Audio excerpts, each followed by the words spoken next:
Hello Abhilash Augustus here. கடவுள் பற்றி பல பேருக்கு பல நம்பிக்கைகள் இருக்கும், பல ஒப்பீனியன் இருக்கும். பட் உங்களுக்கு இருக்க ஒப்பீனியனை வந்து நீங்கள் இது வரைக்கும் கரெக்டாக வெளியே சொல்லிட்டு இருக்கீங்களான்றது இந்த வீடியோவில் பார்க்கலாம். ஸோ நான் வந்து ஒரு பெரிய தப்பு பண்ணிட்டு இருந்தேன். என்னென்னு பார்த்தீங்கன்னா, நான் வந்து என்ன சின்ன வயசுலேருந்தே வந்து ஏத்தீஸ்ட்னு சொல்லிட்டு இருப்பேன்.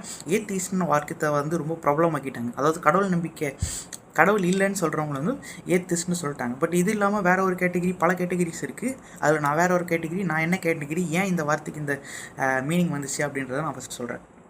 ஸோ பார்த்தீங்கன்னா, தியோஸ் அப்படின்னா க்ரீக்கில் வந்து காடுன்னு அர்த்தம்.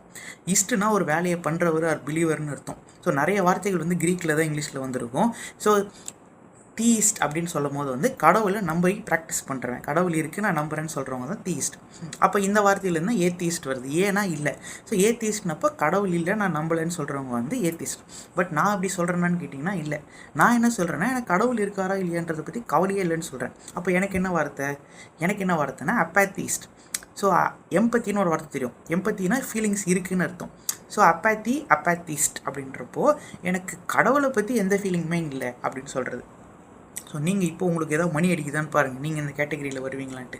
சரி, இன்னொரு கேட்டகிரி இருக்குது. நான் அந்தளவு கூட யோசிக்கல, கடவுள் பற்றி எனக்கு எதுவுமே தெரியாது, இருக்கா இல்லையானே எனக்கு தெரியாது அப்படின்னு நீங்கள் சிம்பிளாக சொல்லணும்னா ஆக்னாஸ்டிக். அதாவது இது வந்து ஒரு காமனான வார்த்தை தான். உங்களுக்கு ஏதாவது ஒரு விஷயம் வந்து தெரியல, நான் இன்வால்வ் ஆகலை அப்படின்னு நீங்கள் சொல்கிறது வந்து ஸ்டைலாக சொல்லணும்னா ஐ எம் ஆக்னாஸ்டிக் அப்படின்னு நீங்கள் சொல்லிடலாம். ஸோ அது வந்து ஆக்னாஸ்டிக். இன்னொரு இன்ட்ரெஸ்டிங்கான கேட்டகிரி இருக்குது. இன்னொரு செட் ஆஃப் பீப்புள் என்ன சொல்லுவாங்கன்னா, கடவுள் தான் உலகத்தை கிரியேட் பண்ணார், அதுக்கப்புறம் அவர் போயிட்டார், அதுக்கப்புறம் அவருக்கும் நமக்கும் சம்மந்தம் இல்லை அப்படின்னு சொல்கிறவங்க வந்து டீயிஸ்ட். அவர் வந்து எர்த்து கிரியேட் ஆகும்போது அவர் இருந்தார், அதுக்கப்புறம் போவாங்க வந்து டீயிஸ்ட். அப்புறம் பேன்தீஸ்ட் அப்படின்னு பார்த்திங்கன்னா அந்த பேன் இண்டியான்னு சொல்லுவாங்கள்ல. பேனுன்னா எல்லாமே. ஸோ எல்லா இடத்துலையுமே கடவுள் இருக்கார், தூணிலும் கடவுள் துரும்பிலும் கடவுள் அப்படின்னு சொல்கிறவங்க வந்து பேன்தீஸ்ட்.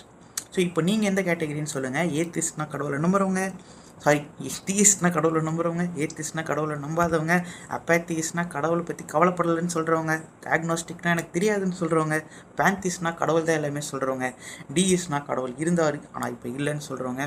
ஸோ உங்களுக்கு உங்கள் கேட்டகிரி என்னென்னு கிளியராக தெரிஞ்சிருந்துச்சுன்னா அது என்னென்னு கமெண்ட் பண்ணுங்கள். ஆனால் எனக்கு தெரியும் நிறைய பேர் வந்து என்னோடய புது தாடியை தான் கமெண்ட் பண்ண போகிறீங்கன்ட்டு. ஸோ இதை பற்றி நான் ஒப்பீனியனிஸ்ட்டாக இருக்கேன். அவ்வளோதான் இந்த வீடியோக்கு. டூ அடி லவ், லவ் அடி டூ.